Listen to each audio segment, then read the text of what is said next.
বৈষম্য বিরোধী ছাত্র আন্দোলন চলাকালে ময়মনসিংহের গৌরীপুরে পুলিশের গুলিতে শহীদ হয়েছিলেন বিপ্লব হাসান, নূরে আলম সিদ্দিকী এবং জোবায়ের আহমেদ। পরিবার এখনও তাদের খুঁজে ফিরে, যদিও আর কোনোদিনও ফিরে আসবে না তারা, তা জেনেও অঝরে ফেলছেন চোখের পানি। তবে যাদের জীবনের বিনিময়ে এই নতুন বাংলাদেশ, তাদের স্বজনদের মুখে কেন হতাশা? সরকারি সহায়তা যাই পাক, তবুও বিচারের প্রতীক্ষায় প্রহর গুনছে শহীদদের পরিবার।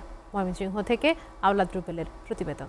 ওয়ালটন আবারও মিলিয়নিয়ার অফারে ওয়ালটন ফ্রিজ কিনে আপনিও হয়ে যেতে পারেন মিলিয়নিয়ার।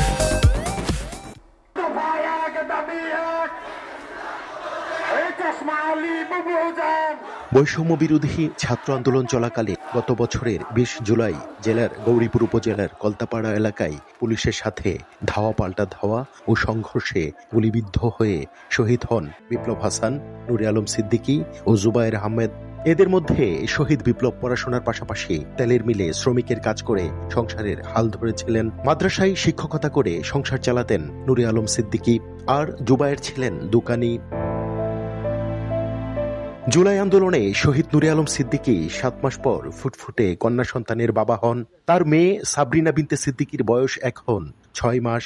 নূরে আলম সিদ্দিকীর স্ত্রী সাদিয়া খাতুনের আক্ষেপ, সন্তানকে ভালো কিছু না খাওয়াতে পারার। সরকারের কাছেও বলতেছি যে আমার স্বামী বৈষম্যের শিকার হয়ে মারা গেছে, আমি এবং আমার সন্তান যেন বৈষম্যের শিকার না হই।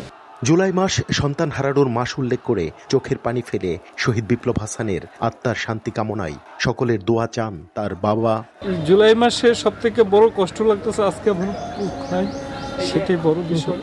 শহীদ পরিবারের পাশে সরকারকে আরো জোরালো ভাবে দাঁড়ানোর আহ্বান জানিয়ে আওয়ামী ফ্যাসিস্টদের বিচারের মুখোমুখি করার দাবি জানান বৈষম্য বিরোধী আন্দোলনের এই নেতা। 1 বছর হয়ে গেল, এখনো পর্যন্ত কিন্তু আমরা যে লোকাল উপজেলায় থানা বা জেলা পর্যায়ে যেই আওয়ামী লীগের ফ্যাসিস্টরা বা যেই পুলিশ সদস্যরা যারা চক্রান্তে জড়িত ছিল এই আমাদের ভাইদেরকে হত্যা করার লক্ষ্যে, তাদেরকে কিন্তু এখনো আইনের আওতায় ওইভাবে আনা হয়নি।